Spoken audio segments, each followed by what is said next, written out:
Footballing Question. We are back, not in the studio, unfortunately, but we're kind of trying to do this online. We'll be back next week, however. And I'm going to start us off with the first opening question now that we're back. What is the hardest away ground to play at outside of the top six? Or not top six, big six?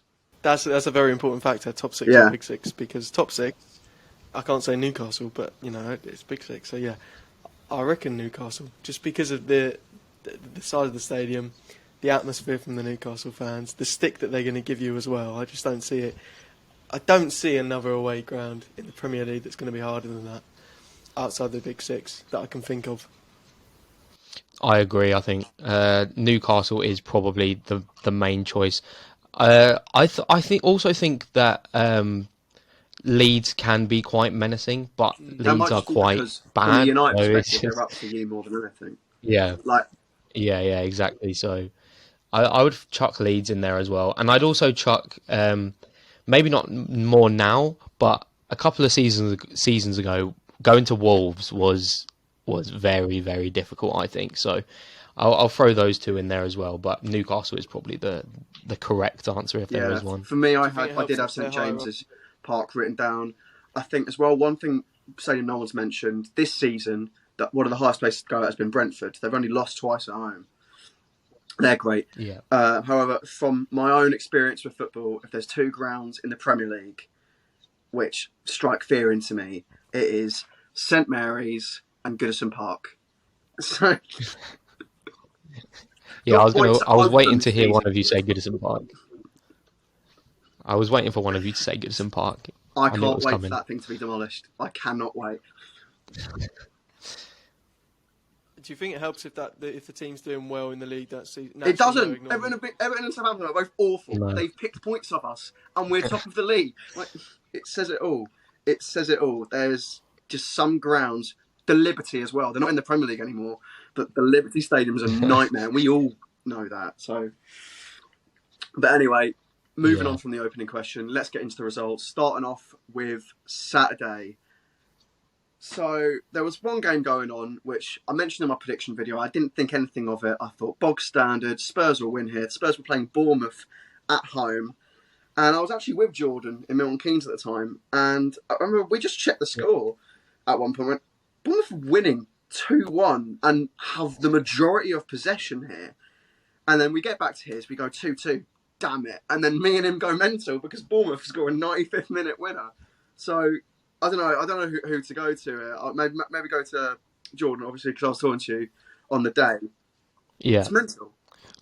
Mate, honestly, in terms of a club that is in the race for top four as well, Tottenham are against us in this race. And after the injuries that Man United have got over the past couple of days, I thought, we might slip out here. We've had a couple of decent results this weekend, but this one was fantastic. Tottenham are just awful, aren't they? They're just crumbling at every hurdle. And yeah, 95th minute. You mentioned this to me, Isaac, on the day, but it's just so telling that Arsenal beat Bournemouth with a 90 plus whatever minute winner, and Tottenham lose to Bournemouth in that same fashion. So yeah, it's great to see, I think, and props to Bournemouth though, to be fair, but Tottenham are just awful. I mean, look at the table now as well. Big props to Bournemouth, right? They are now 14th in the Premier League. They were. Where has that come from? They've had 3 wins from their last 5 games. Obviously, that's been pretty pivotal. But I'm pretty sure at one point, a lot of people were saying they're destined to go down this year anyway. So it's been an unreal little run they've been on. But yeah, what a result! Dominic Solanke, last minute goal, and just must be really, really horrible to be a Spurs fan right now, which is lovely. Arsenal, we haven't had the best of weeks at the moment, but we haven't lost, so let's take the positives. But I'm sure we go on to Arsenal. Yeah, with the Bournemouth thing's absolutely mental. First of all, Dominic Solanke's barely scored all season, and he gets the second as well. He got a goal and assist on Harry Kane's ground where he did nothing. I thought Harry Kane tax, they win this game. He didn't do anything actually. It was Son who popped up, and Danjuma as well. But it is absolutely mental. But moving on from the Tottenham game, as hilarious as it is, I've got to admit, I soaked in as much of that as I could for the entirety of Saturday. But moving on Saturday as well, Man City were playing Leicester. And it was a day of shocks. We'll get into one of them later on to lead into our topic of the day.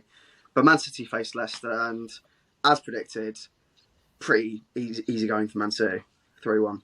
Yeah, it was just a book standard result, wasn't it, really? John Stone's finish was actually very nice, though, to be fair. It shows the technical side of his games. We all remember the Cruyff turns he was chucking out a couple of years ago. But no, I mean, I'm just looking for someone to just, knock some points off Man City. I know a couple of teams have done it this season, probably more than what has been happening in the last few years, but they're on some seriously good form at the moment. They've won their last 5. That might even be more if I look further back into their results, but from the table, they are just doing really well, and they're certainly piling the pressure on Arsenal.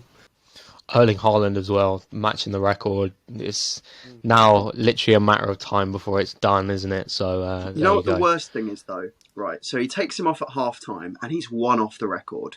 If he keeps him on for 20 minutes, he breaks it and gets a hat-trick. But Pep... Next league game is Arsenal away because of the FA Cup. That's my point. Yeah, he's I was going to say it up like an absolute. Yeah. I'm not going to say a word, but Pep is being an absolute wind-up merchant with that, because I guarantee 10 minutes into that game, Holding's going to give away a penalty. Erling steps up. I'm all right with that. Holding, go to town on Erling Haaland. I've had enough of him. No, I say in that situation, Haaland doesn't take the penalty and he just waits a little bit longer to he's not score a banger or something. I'd be more annoyed if he didn't take it, because then he's just being a dick. Like that, because then exactly. It's the mentality That's the point. Oh well, it will happen eventually, which it will. He's absolutely blown this record. He's going to blow the record out of the water. Moving aside from the City game, there was another game in the title race on Sunday. Arsenal against West Ham, and it was easy sailing for the opening 20 minutes, but Arsenal decided to stop creating any chances after going 2-0 up. They were playing like they were 4-0 up, and 2 weeks in a row have bottled two goal leads, and that's 4 points dropped in the title race in the space of a week. Yeah, it's not good, is it? It's not great at all. Liverpool, obviously, you can excuse it. It's away from home at Anfield. It's one of the hardest games of the season. Still, we should have beaten Liverpool, I think. If it wasn't for our capitulation in the second half, we could have taken everything in that first half. We were all over them. West Ham is a kind of a similar example. At the moment, we've almost got this problem of starting really well and then falling off. Isaac, what did you think about the Bowen goal? It's really weird because obviously we're trying it's so annoying because we're trying to do like an offside trap thing, and it's really worked against us. I do think Ramsdale could do better, but then there's also the shock of it falling to him quickly, and he's got to readjust his positioning because he's kind of positioned for someone to whip in, and then he goes to him at the back post. And the volleys, it's a good finish from him. Defensively, we should be dealing with that scenario better, but it's not that. It's the being sloppy, giving away a penalty. I don't think it's a penalty, I'll be honest, but it's how we give the ball away sloppily, despite it potentially being a handball from Rice, which I will say again. But it's how we were just coasting.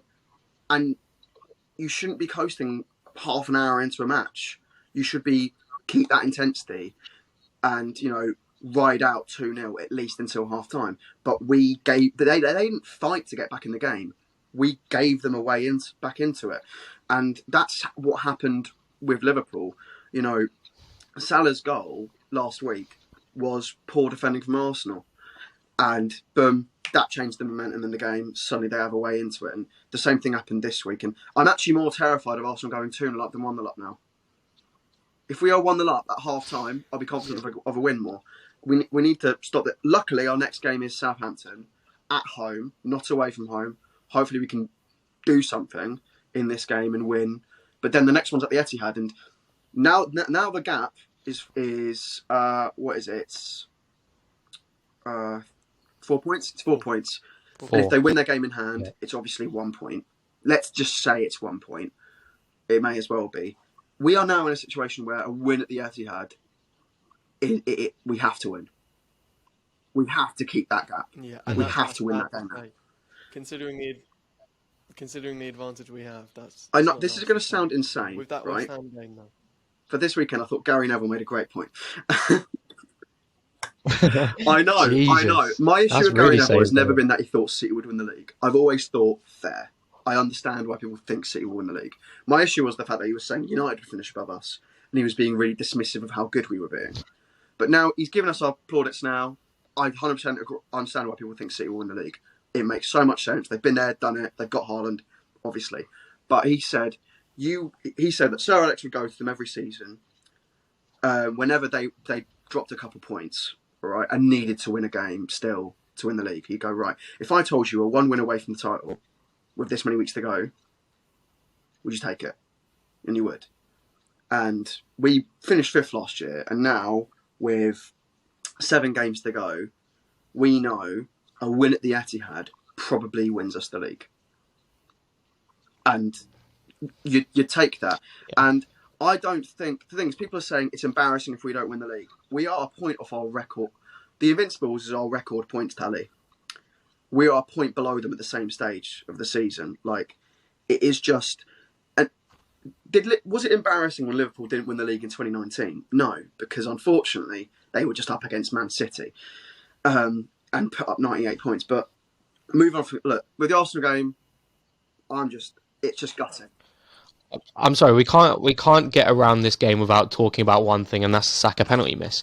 I think we have to talk about it, and the only thing I want to say about it, right, is this. I remember a couple of weeks ago on the podcast, when Salah missed the penalty, Isaac came in to the podcast and said, "Look, if you're not putting a penalty on target, it's even worse. You've at least got to hit the goal, force a save, not put it that far wide." And Saka's penalty is awful. It's dreadful. No, because Saka's record for Arsenal until then was perfect. It had been composed, and it's I don't know. He's usually gone low with most of his penalties, so it was really irregular. But look, things happen. People miss penalties. That does happen. But overall, his record for Arsenal is perfect. And you just got to look ahead. I mean, look how he bounced back from the last one. Against England for England. We just got to look ahead. But I do think we should stop talking about Arsenal. We are still on the results.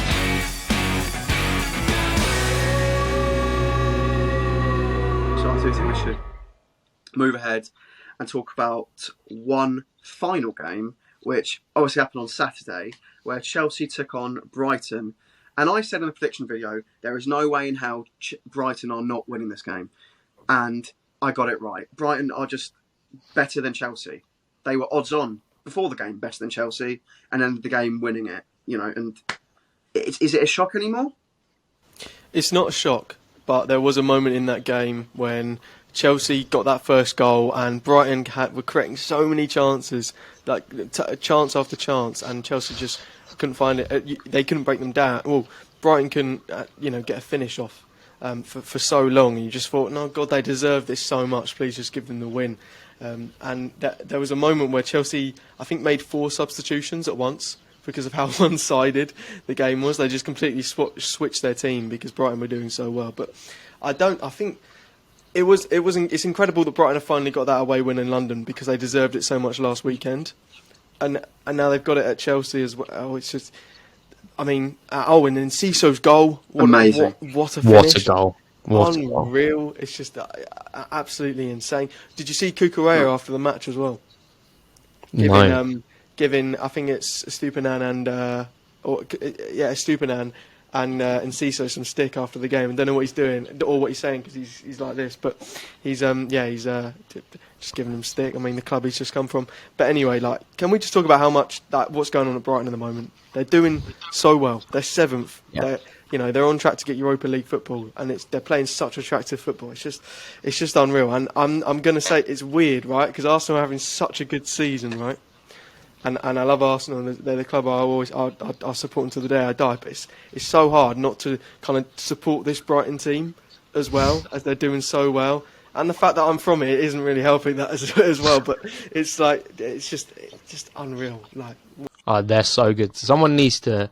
I don't know exactly the ins and outs of their scouting, but someone needs to look into it and that is what clubs need to do, because whatever they're doing, it's just unbelievable. And you know what, the possibility of them even getting top 4 is still it's still there considering teams are slipping up. So it might be less likely, but it's still there. Like, it could very much happen. They've only played 29 games this season, so they have a couple of games in hand to play. I know one of them's against Man United, and I think the other one's Man City anyway. But it's just the possibility is there. It would be amazing to see, but Europa League football alone would just be world class for Brighton. I'm not sure if you lads know this, but I think 11 years ago or something like that, Brighton got promoted out of League One. How mental is that they are now going for a European spot? You mentioned about the recruiting phase, and I'll be quick here because we've spent a lot of while on the results, but we've had some crackers this weekend. But I mean, they're one of their technical directors, someone on their board, Paul Barber. He has a spreadsheet or a USB stick, and he has about 4 or 5 replacements lined up for each position in his team and each position of the technical staff as well. So when they knew Graham Potter was going, they had a list of names they'd just go to instantly, and the same with the positions, and that's why they're doing so well. It's just it's mad. I was on a train back from producing the Brighton show, and there was Chelsea and Brighton fans arguing, and these Brighton fans were just mugging them off because they'd taken 2 of their players, two of their players. No, their player, Kukureya, and their manager spent a load of money on them, are loaning out a really good defender to them, and still getting beaten at their own ground and behind them in the league. It's mad. Yeah, it's crazy. It's crazy. And before the game, I think it really... I assume we're going to start going into our discussion, which is obviously about how awful Chelsea are. But I saw a tweet from United Trey of all people saying, I can't believe that Chelsea are playing Brighton and I really want Chelsea to win because it will benefit Manchester United. Yeah, exactly. It's perfect. Chelsea, I've seen, it's mad. One of those teams is in the bottom half of the table and the other one's fighting for Europe. And they just play much better football. But yeah, like you said, we are going to move on to our discussion. And looking at where Chelsea are, they're falling away. They don't look like they're a good goal-scoring team. They're not good defensively. There isn't anything that is going well in their team at all. Lampard's come in, 3 games, 3 losses, 1 goal scored, and it was a dodgy deflection from Gallagher. Nothing's going right. So I'm going to ponder the question. Can Chelsea go down? I'm looking at the Premier League. It is mad. I'm looking it's at such a mad statement. Look at the Premier League table, and our best chance is Nottingham Forest catching them. Right, they're on 27 points. Chelsea are on 39. That's it's a gap of 12 points, and Nottingham Forest have got 7 games left to play. So if Forest win 4 of their next 7 games, we're on something. So I've got here the games that they've got left to play this season, and I just want you boys to say how many points you think they're going to get from those games. Then we can calculate whether or not they might be going down here. So first off, 0. Manchester United. How many points? 0. Then I've got here Brentford. 0. Brentford 0. At Stamford Bridge. No, 0. I'd say maybe 1. Maybe 1. If we're being nice, we'll say 1. We're talking about them going realistically. Down. We've started on a bad foot. Okay, 0. Right. 0. Arsenal. 0. Bournemouth. Where is it? Is it the Vitality? Couple of giant killers. A giant killer. 0. It's at Bournemouth. 1-0. Jesus. Okay, right. Are we being realistic with that? Is that okay? Right. Yeah, that's true. Okay, Forest. 0. Maybe 1. I'll go 3. Yeah, that's at home. We're giving 3. Okay, and then Manchester City. Yeah, 0. And finally Newcastle. For Newcastle, because it's the final day and it's a Chelsea. Final day, Newcastle might still need points to get top 4. Even then, 0. Yeah. Even then, right? Let's say we give them 1 there. What have we said? About 4 points from those games? I'm not going to say we're wrong by much, because I do think they lose to No, United. we probably I do won't think be. they lose to City. I do think they lose to Arsenal, and I do think I think the only ones we've got wrong maybe are Bournemouth and maybe Brentford. They will maybe get another 4. Right now, Yeah. Jordan, Yeah. get up Nottingham Forest's All right, let's go. fixtures Let's go. and This. see how many points they're going to get. All right. So Chelsea are on let's- 5, so that brings them to. I mean, a Right, team getting Nottingham relegated Forest. with 44 points is a little bit unheard of, but still. Okay, Nottingham Forest do have a bit of a tough run as well. So next Okay. up, they've got 0. Liverpool away. All right, 0. All right, 0. So that's probably 0. 0. Then Brighton at I mean, home, they've just Forest have got a good lost. record at home. You know, the record at home starting to dither a bit. lost to United. Yeah. All right, yeah, 0. Okay, Brighton though. Brighton. 0. Brentford where? Brentford I'm always 0. away. 0. Well, it's not looking good now, is it? No. This one might change it. Southampton. Yeah, 3. 3. 3. Yeah. Southampton. 3. Then said Chelsea, 3. which we said before. yeah. We did say Chelsea would win, if not a draw. Let's think about this. At this stage, these two are in a heated relegation fight. Okay. Okay, and then their last 2 games of the season are Arsenal. Go on, say 3. Go on. 0. Final And then game, Crystal Palace, I said final it- game I of the said it is season. Point of 3. Palace. Palace will be on the. Fun. Palace will be, on the beach. Point. Maybe 3.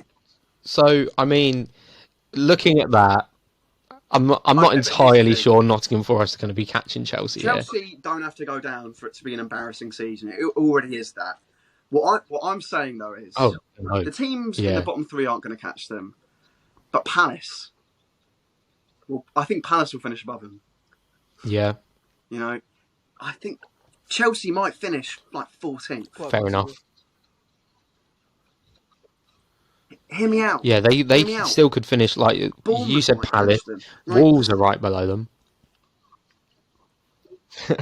That is mental to think. If Bournemouth catch Chelsea here, it would be insane. But I think it's so funny that we're having this conversation, and the whole thing around this conversation is, can Chelsea get relegated? Do you want me to make this It doesn't conversation even it doesn't make worse? sense in my head. This is a club which has spent £600 million, and to make it worse, this is a club which has that is spent exactly what I was around going to say. 50 mil this summer in the last year on sacking and bringing in managers.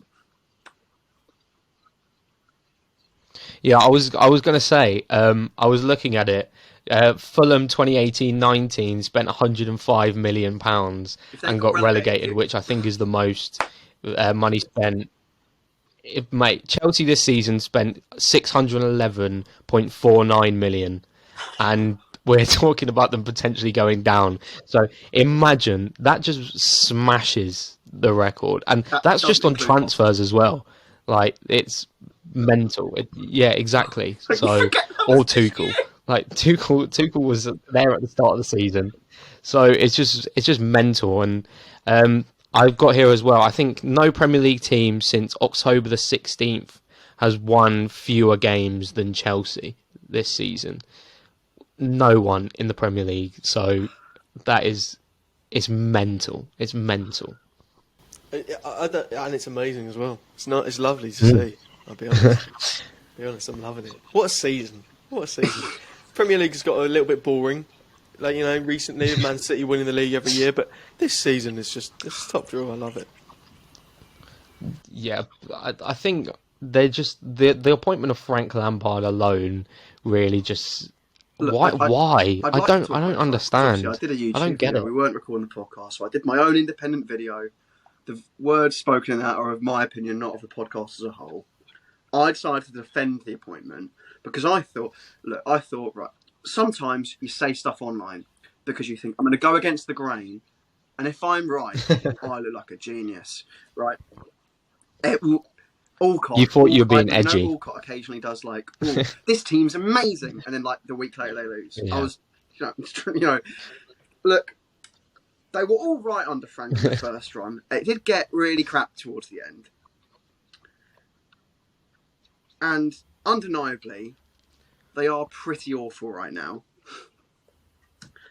and I was completely wrong. But like,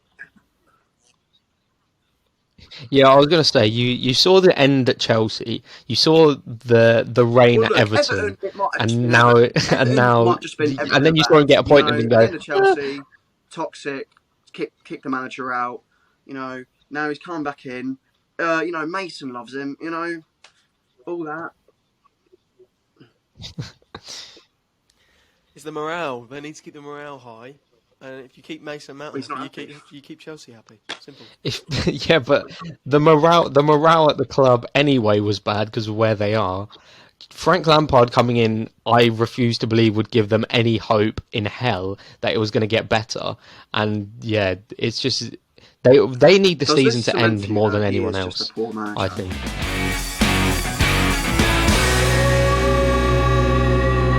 One thing you hear people talk about all the time is Streets will never forget players. The ballers from like 2010s who were just absolutely insane for 1 or 2 years and then just went off the boil. So today, on this episode, we're going to be making a complete 11 out of those players. Starting from goal, who have you got in, boys? Who's starting? Oh, Spinner is my pick. No, really? Did that? What? No. I thought. Okay. I think Streets will never forget. 2014 World Cup had a blast, and then kind of was all right for Arsenal and derailed. I think Spinner's my shout, or the best one I could think of. Fair enough. I've got for each of my positions, I've got a few people that I would like to mention as well. So 2 players I want to mention here. Firstly, from a Manchester United standpoint, Sergio Romero I think is one, but I didn't go there because it's not the same. The other one is probably I expected one of you to go for this player. No. I don't know what Isaac's gone, but that's Jääskeläinen. No, I went online, so he was the goalkeeper. You didn't go Jääskeläinen. Okay, well, I'm not going to go Jääskeläinen. Yeah. I haven't gone for Jääskeläinen. I've gone for Ali Al-Hasbi. That's a nice one. Wigan, right? I have gone tidy for a goalkeeper. Tidy. Who has played for Man United? He's played for Everton. I've gone for Tim Howard. A good shout. Interesting. I think that's a good shout. How are we doing? Are we just going to go by each position and then decide? Is that what we're doing? Decide. I really like Ali Al-Hasbi. Okay, left back.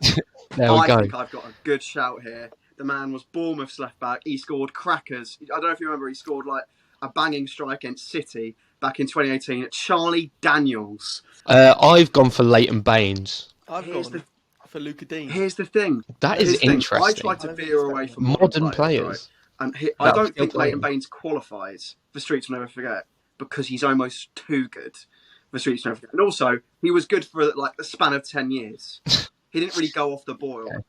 And Luca Digne, he's been around a bit. Okay. I don't think a Streets Will Never Forget player comes down to whether you dropped off. Like sometimes it does, but sometimes it also has to do with their flair, like their ability. I don't know, because I've got someone coming up that might be disagreed with. I think mine is pure Streets Will Never Forget. He's a fullback. He scored bangers, and then he went down, and then suddenly started playing for Colchester and retired. You say you'd never forget Streets. Yeah, he's got like a ball knowledge then, haven't you? I've forgotten who he is. So like I recognise the name. I remember one of his goals. I think against City. He was on the left hand side and it smashed into the right hand corner. To be honest, I do think Leighton Baines qualifies. The fact that we're going down to Leighton Baines is too good to qualify for this is ridiculous. No. What would you clarify Leighton Baines as? We talked about Ashley Cole. No, I think Leighton Baines fits into this perfectly. So I think it's insulting to drop him from there to be like, right. Sure. Who are we going with at left back then? I don't think it's Leighton Baines. I think of all people, it's not Leighton Baines. I'm sorry. Okay. It doesn't strike me. I'm sticking with Luca Dean, and then in that case, you'll have the choice. It's hard because I don't really know if we should use because the modern players that are still in the Premier League. Yeah, so I'm going to have to agree with Isaac. I don't think it's a great shout at left back at all, but so it's just going to have to be, isn't it? Yeah, somehow. We're going to move on to right back. Shall we move on to right back? To be honest, I could not think of any right backs previously in the Premier League. Right back? It's so hard to think of any of them. So mine is just someone I remembered was okay for 2 Premier League clubs, and I've gone for El Mohammadi.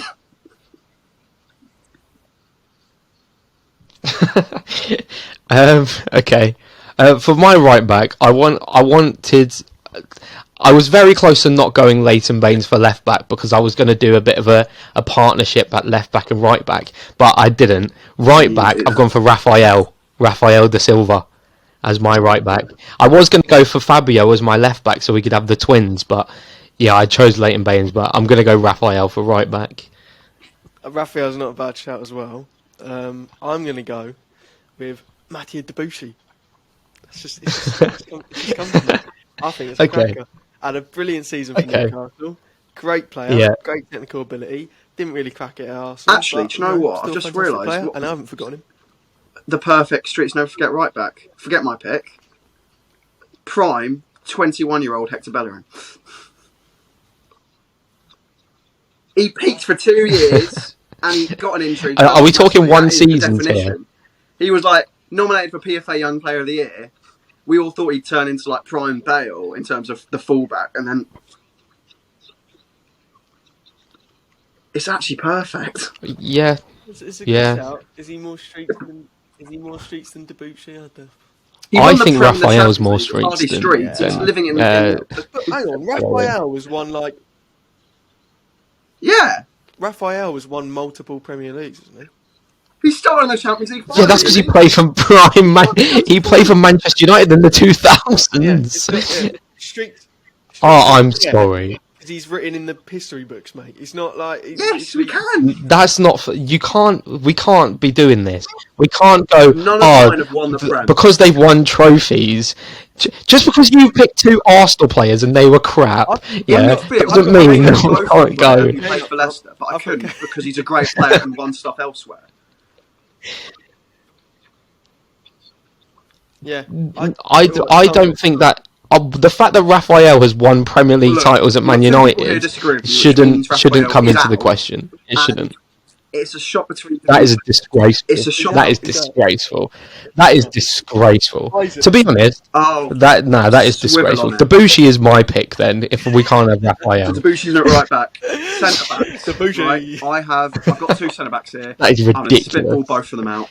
I've got Thomas Vermaelen and Colaccini.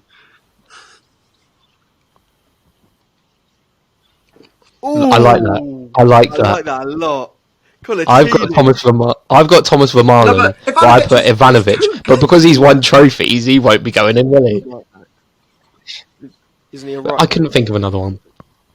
I had Alex from Chelsea, the Brazilian one, but yeah, he's won titles as well. So no, but Colaccini. That's Are we sticking with my? I like that centre back partnership.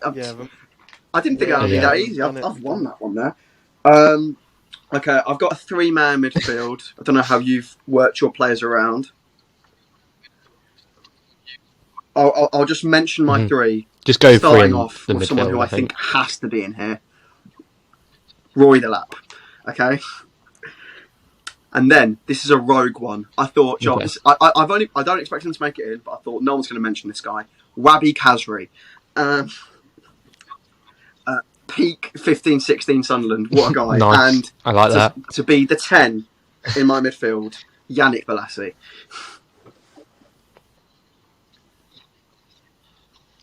Okay. So I've got Yannick Bolasie as a winger. Look, I'm trying to fit. I would say Yannick Bolasie is more of a winger. Yeah, so would I.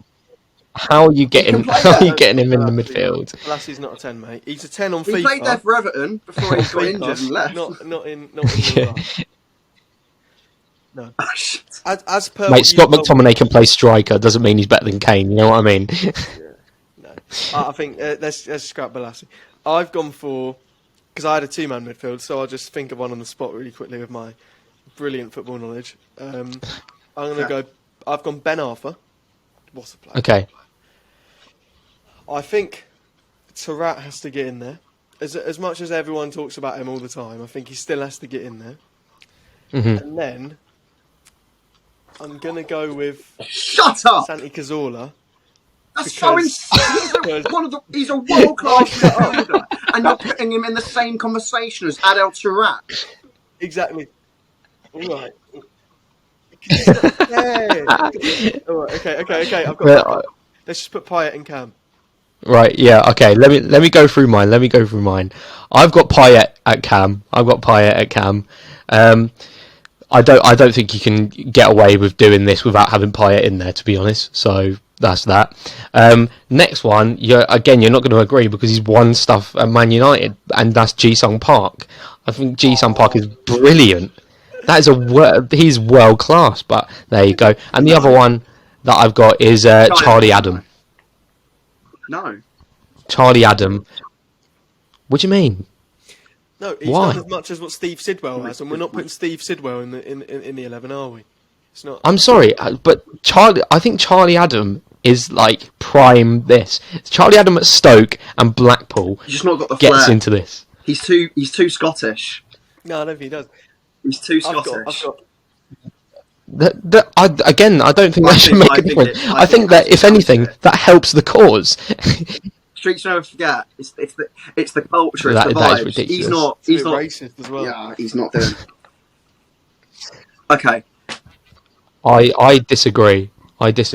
What I have a solution right here. So I've gone with 3 10s. Ben Arthur, Payet, and Taarabt. I don't think we should have 3 10s. We can do 2 because it's a bit of a cop out. So I think Payet. I think Payet. Honestly, Isaac, if you've not put Payet in your team at all, you've not put him in at all. Because I know okay, your opinion shouldn't matter here then. Other people are that is ridiculous. Names, so I'm going to say the names. That's why Kazri's here, because I know no one else is going to mention him. So I put Kazri in there to lose, just for him to get a shout out, basically. No, I'm going. Okay. I'm thinking. I think Rory Delap Rory should be in Delap. there so that we have a different player to a 10. That's what I'm thinking. And what? To be fair, he's very unique. We're playing Rory Delap Delap in the lone 6 in this 11. I think. Okay. I think he should go in. So then I think it should be between Ben Arthur and Taarabt. For me, I've got one, and it's going to go against the crowd. I've got Ben Arthur. Yeah, Ben Arthur, I think, because I put Ben Arthur. I've put as a winger. No. I put him either the midfield or on the wing, and I couldn't decide, so I whacked him on the wing. So yeah, I'd agree. I think. Okay. I'm happy to put Ben Arthur in there because I've got him on my team anyway. The ultimate. Yeah. I'm loving the thumb. I can picture the thumbnail, a big X on Taarabt's face. It will just annoy everyone. Yeah, you did cut out for like 10 seconds. Are we back? Yeah. Okay. I said. I'm gonna have to. The photo quality of Taarabt is so good. I'm gonna have to put like an X on the cunt. All right, guys. So front three. Let's finish them up. I'm gonna start off and just rattle my 3 off. I'm going from left to right here. So at the left wing, I have put Andre Arshavin. My striker, I have put Graziano Pella. And right wing, no one is going to mention this name, but he needs to be mentioned. Prime Jefferson Montero. Absolute filthy baller.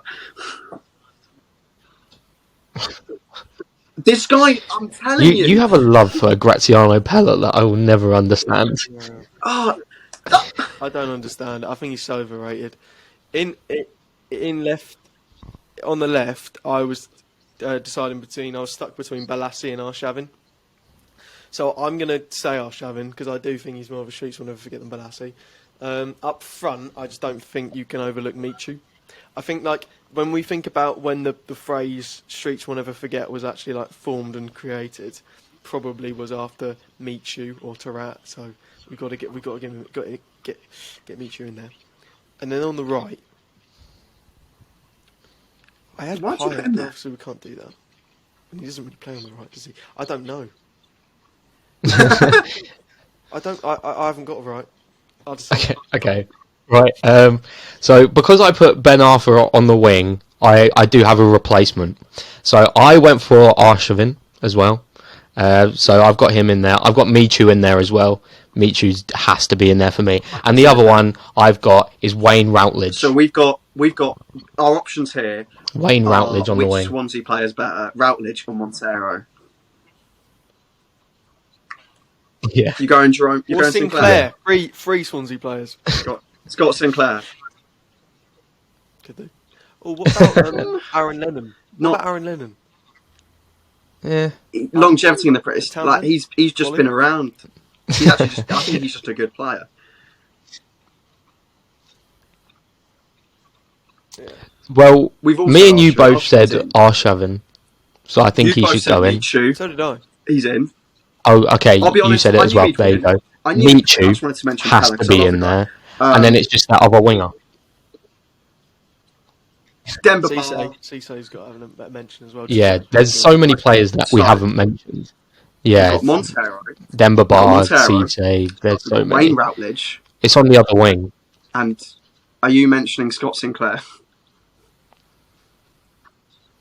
I don't. He's not winning. He's not winning. So okay, so it's Routledge No, or I don't Montero. really know much We've got a Swansea guy on the Either right. way, we've got a banger in there, I think. But I think when I think of the Swansea team of old, Routledge is one of the first names that comes into my head. Nathan Dyer. Who's that other Swansea player? That other winger Swansea player? Yeah. No, let's make a Swansea 11. Yeah, Um, I think Wayne Routledge edges this. Jefferson Montero, I'm telling you, But in the it was like a 2-year period, like 14-15 and 15-16. I remember Arsenal played Swansea in the 14-15 season, and no one had really realised who this guy was. And I remember him tearing Callum Chambers. Yes, Callum Chambers isn't the best player, but he tore Callum Chambers an absolute new one. It was unreal, and he was. It was just class, skills. Like he was such a like. Sorry, keep they going. were a good team already, but there's like this South American flair that they hadn't seen yet in their side, and he's just a baller. And he's rapid as well.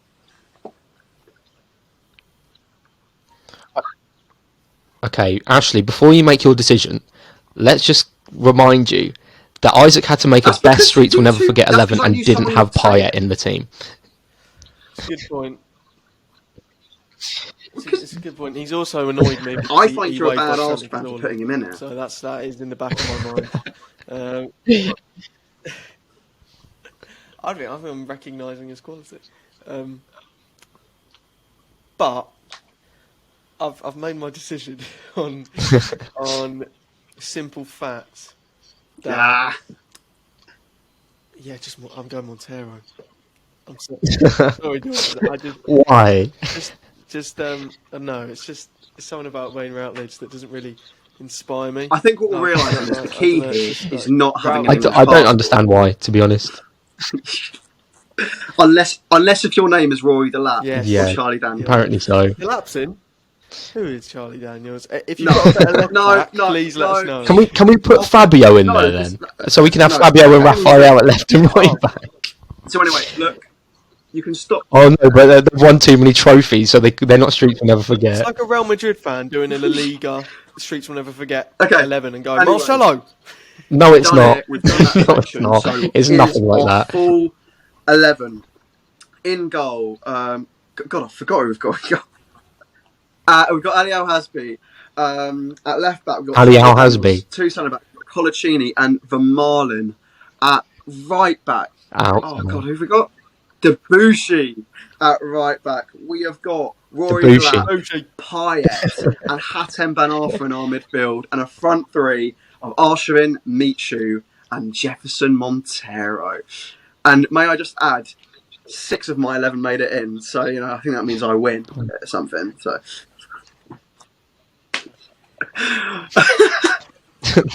You win. Congratulations. Congratulations, you disagreed with our picks and didn't put Payet in your team. That's right.